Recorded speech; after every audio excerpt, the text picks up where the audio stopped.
तो चलो आज આપણે ફરીથી એક નવા ચેપ્ટરની શરૂઆત કરીએ। ચેપ્ટર નંબર 7 ઉદ્વિકાસ એવોલ્યુશન। બરાબર બાળકો? હવે આ ચેપ્ટર છે ને એ 7 માર્ક્સનું 707 યાદ રાખો। આખું ચેપ્ટર 7 માર્ક્સનું છે। એમાંથી 4 ગુણની અંદર એમસીક્યુ આવશે। 4 માર્ક્સના एमसीक्यू हशे। हवे समझी गया हशे कि आमांथी पछी 3 गुणनी अंदर शुं आवशे? एक प्रश्न हशे। 3 मार्क्सनो एक प्रश्न पूछाशे। बराबर? कयो प्रश्न पूछाशे ए तो आपणे चेप्टर भण्या पछी तमने कही दईशुं कि कई आईएमपी आववानी छे आनी अंदरथी, એટલે તમારે મોઢે કરી જ નાખવાના। प्रकरण 7 उद्विकास आ चेप्टर केवुं छे? तो आ चेप्टर हूँ तमने कही दूँ कि जे आगळनुं चेप्टर हतुं चेप्टर 5 के चेप्टर 3 के चेप्टर 1 के 2 एना करता घणुं सरळ छे, वांचवा लायक छे। जेटલું વધારે વાંચશો ને એટલું વધારે આવડશે। चेप्टर 6 चेप्टर 5 समझवा लायक छे। एकवार समझी गया आरामथी लखी शकशो। आ चेप्टर समझवा करता વધારે વાંચવાથી આવડશે। જેટલું વધારે વાંચશો એટલું વધારે ક્લિયર થશો। बराबर बाळको? तो मैं तमने आ जानकारी आपी दीधी चेप्टर नंबर 7 नी। उद्विकास। उद्विकास से जीव विज्ञान कोने कहेवाय? तो उद्विकास से जीव विज्ञान नो मतलब थाय कि पृथ्वी परना जीव स्वरूपोना इतिहासना अभ्यासने उद्विकास से जीव विज्ञान कहे छे। पृथ्वी परना जीव स्वरूपो एटले अलग अलग सजीवो અને એમનો ઇતિહાસ કે એ લોકો કઈ રીતે ઉત્પન્ન થયા હશે। જેમ કે આપણે મનુષ્યની વાત કરીએ, મનુષ્ય સમાજથી ઉત્પન્ન થયો હશે, તો મનુષ્યનો જે અભ્યાસ કરવામાં આવતો હોય તેનો ઉદ્વિકાસ છે જીવ વિજ્ઞાન કહેવાય। એ વિજ્ઞાનને સજીવોનો પણ। અને ઉદ્વિકાસ કોને કહેવાય? એવોલ્યુશન એટલે ક્રમિક સ્ટેપ બાય સ્ટેપ વિકાસ થવાની ક્રિયા। આ નોર્મલ વ્યાખ્યા હતી। શું કીધું? ક્રમિક સ્ટેપ બાય સ્ટેપ વિકાસ થવાની ક્રિયાને ઉદ્વિકાસ કહેવાય। ફેરફારો। ઉદ્વિકાસ એટલે સ્વરૂપોમાં થયેલો ફેરફાર। पृथ्वी उत्पत्ति और विकास साथ जीवनी उत्पत्ति थई कि जीव स्वरूपों उत्पन्न थया कि जीव विविधताओं बोलीए आपणे एनो जो विकास थयो एना उद्विकास तरीके ओळखाय। पृथ्वीनी उत्पत्ति और विकास एनी साथे साथे जे विविधताना विकासनो आखो घटनाक्रम एना उद्विकास तरीके ओळखाय। हवे तमारा नोट के पेन आ जोड़े राखवाना अने लखता जवानुं। लखो हबर्ट। हबर्ट आ वैज्ञानिक हतो। हबर्टे नोंध्युं हतुं के उद्विकास ए अगाउना सरळ स्वरूपमांथी जटिल स्वरूपो बनवानो विकास छे। आवुं ચોપડીમાં લખ્યું નથી તો આપણે લખી નાખવાનું। એ એમસીક્યુ વીએસક્યુમાં મહત્વનો ભાગ ભજવી જશે। કયા વૈજ્ઞાનિકે એવું કીધેલું કે ઉદ્વિકાસ એટલે અગાઉના સરળ સ્વરૂપમાંથી જટિલ સ્વરૂપો બનવાની ક્રિયા? તો હબર્ટ નામના વૈજ્ઞાનિકે હતું। બરાબર? તો આ તો વાત થઈ આપણે એની કે વિવિધ પ્રકારના ઉદ્વિકાસ અને તેની વ્યાખ્યાઓની। હવે આપણે પહેલી વાત કરીએ कि ब्रह्मांडनो इतिहास संक्षिप्त में समझाओ। पृथ्वी की उत्पत्ति और वातावरण निर्माण समझाओ। आपणो पेज नंबर जे कहीए 126 नंबरना पेज पर जीवनी उत्पत्ति आपेली है। बस त्यारी शुरुआत करिए जीवनी उत्पत्ति थी। तो एक काम करो, लखो जीवनी उत्पत्ति विशेनी माहिती लखो। हाँ लखो। पृथ्वीना सौथी जूना खडक लगभग 4.3 अबज वर्ष पहेलाना छे। पृथ्वीना सौथी जूना खडक लगभग 4.3 अबज वर्ष पहेलाना छे અને એમાં જીવ હોવા અંગેના કોઈ પુરાવા મળ્યા નહોતા। બરાબર? લગભગ 3.9 અબજ વર્ષ જૂના ખડકોમાં કાર્બોનેટ જોવા મળે તો આ નીટ તરીકે કામમાં આવશે, યાદ રાખજો। લગભગ 3.9 અબજ વર્ષ જૂના ખડકોમાં કાર્બોનેટ જોવા મળે તો વૈજ્ઞાનિકો તેને જીવનની ક્રિયાઓની નિપજ માને, એટલે કે જીવન એમાંથી બન્યું હશે। અને જીવનના સૌથી જૂના અશ્મિ 3.3 થી 3.5 અબજ વર્ષ પહેલાના છે અને એ અશ્મિનું નામ હતું નીલ હરિત લીલ। આજે આપી લખ્યું તમને કીધું મેં, એ ચોપડીમાં આપ્યું નથી। ચલો ચોપડીમાં આપ્યું છે એની વાત કરીએ આપણે કે બ્રહ્માંડ એક વિશાળ છે। લગભગ 20 બિલિયન વર્ષ પહેલાં એની ઉત્પત્તિ થઈ, એટલે કે 20 બિલિયન વર્ષ પહેલાં તે ઉત્પન્ન થયેલું હતું। યાદ રાખજો। બ્રહ્માંડની રચનામાં તો ઘણી બધી આકાશગંગાઓ છે, તારાઓ છે, વાયુઓ છે, દૂરના વાદળો આવેલા હશે।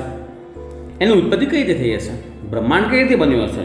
તો બ્રહ્માંડની ઉત્પત્તિ બિગ બેંગથી થયેલી છે। બિગ બેંગ શું? એક મહાવિસ્ફોટ, એક પ્રચંડ વિસ્ફોટ કે જેના આધારે તેની ઉત્પત્તિ થઈ હશે અને એના આધારે આકાશગંગાનું અસ્તિત્વ આવેલું હશે। આકાશગંગા એટલે બ્રહ્માંડની અંદર આવેલી ગેલેક્સીઓ, વિવિધ પ્રકારની ગેલેક્સીઓ જેની અંદર હાઇડ્રોજન હિલિયમની બનેલા તારાઓ જે આપણે કહીએ એ સર્જાયા હશે।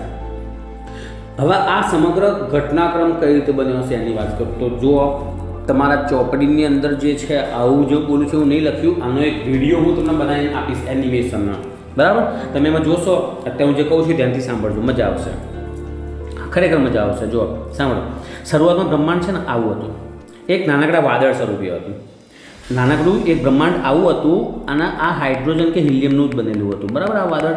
હવે આની અંદર શું થયું હતું, કેન્દ્ર ભાગે ગુરુત્વાકર્ષણ વધતું ગયું એટલે બધું દ્રવ્ય જે હશે કેન્દ્ર ભાગે ભેગું થયું અને પછી અચાનક શું થયું, કેન્દ્રસ્થ ભાગે એક મહાપ્રલય સર્જાયો, એટલે વિસ્ફોટ સર્જાયો. વિસ્ફોટ થયો, શું બોલ્યો હું, વિસ્ફોટ. અને આ વિસ્ફોટનું નામ છે બિગ બેંગ. એટલે કે આ બિગ બેંગ થયો, બહુ મહાવિસ્ફોટ થયો, એટલે આ વાદળોનું નાના નાના ટુકડાઓમાં રૂપાંતર થઈ ગયું. આ રીતે ધ્યાનથી જોતા જાઓ, હું શું બોલી રહ્યો છું, ચોપડીમાં લખ્યું નથી, અલગ રીતે લખેલું છે. બ્રહ્માંડ કઈ રીતે બને એની વાત કરું છું. વિસ્ફોટ થયો એટલે કે આ આખું જે વાદળ હતું એ નાના નાના ટુકડાઓમાં વિભાજિત થઈ ગયું અને આ ટુકડાઓ જે હશે એ દૂર દૂર ખસવા લાગ્યા, બરાબર? આ રીતે એકબીજાથી દૂર જવા લાગ્યા. અને આમાંનું આપણે એક વાદળ લઈએ, એટલે કે આ એક વાદળ છે એની વાત કરીએ આપણે. આ એક વાદળ હતું, એ હાઇડ્રોજન કે હિલિયમનું બનેલું હતું.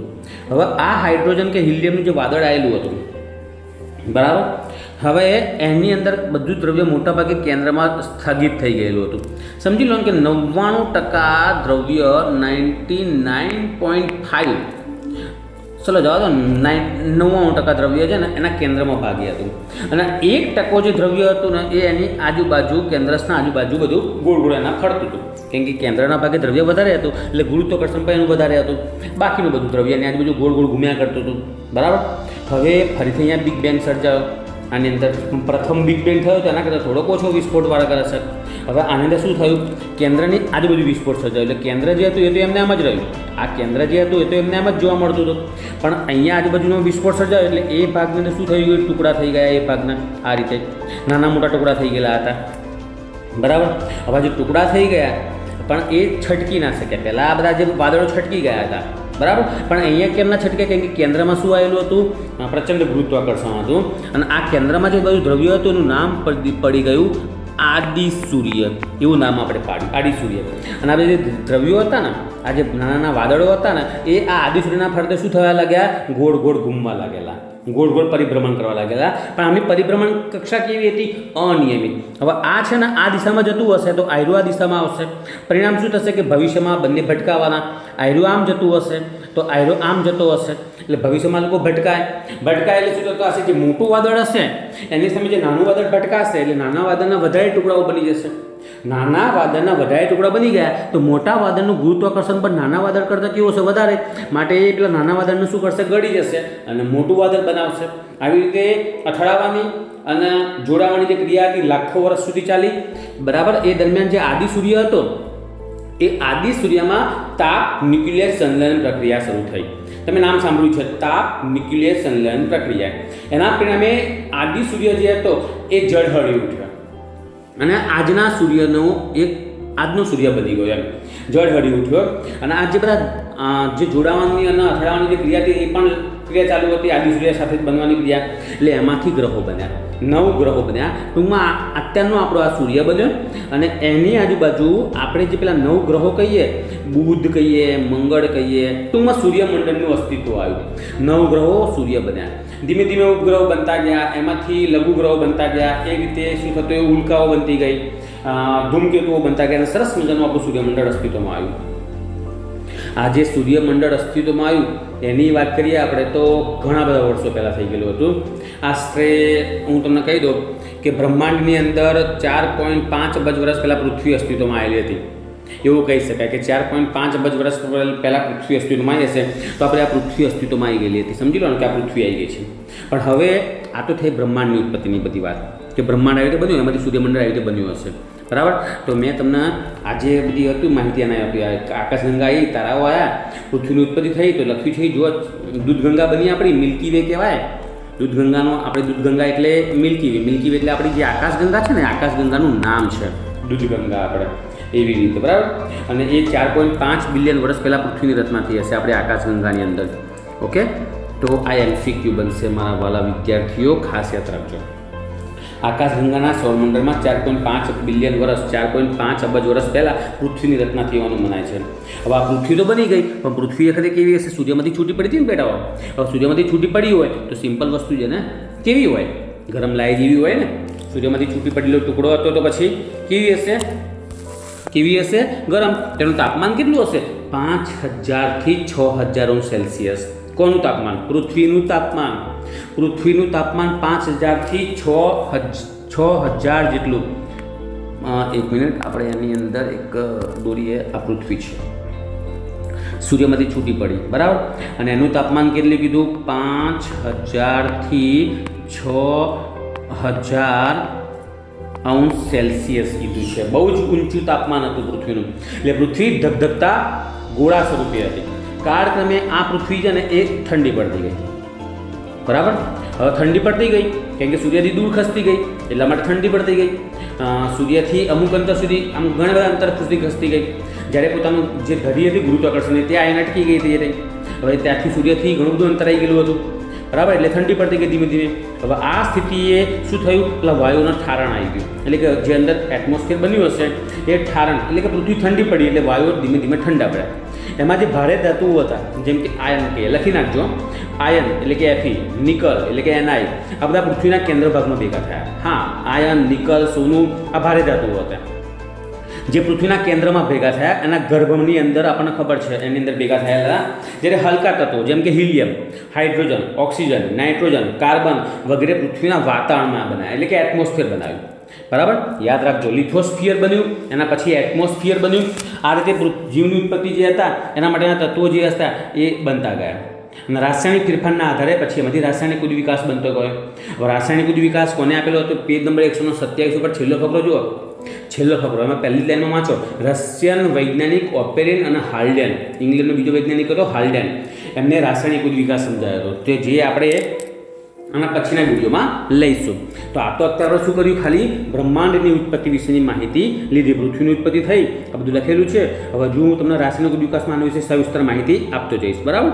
તો આ હતી બ્રહ્માંડનો ઇતિહાસ. પૃથ્વીની ઉત્પત્તિ કઈ રીતે થઈ એની મેં તમને એક સંક્ષિપ્ત ટૂંકાણમાં માહિતી આપી. આનો એક સરસ મજાનો એનિમેશનનો વિડીયો હું તમને બતાવીને આપીશ, બરાબર. જે હું બોલતો હતો એ રીતે મેં બધું બતાવેલું છે. ઓકે બાળકો, ત્યાં સુધી આવજો, બાય.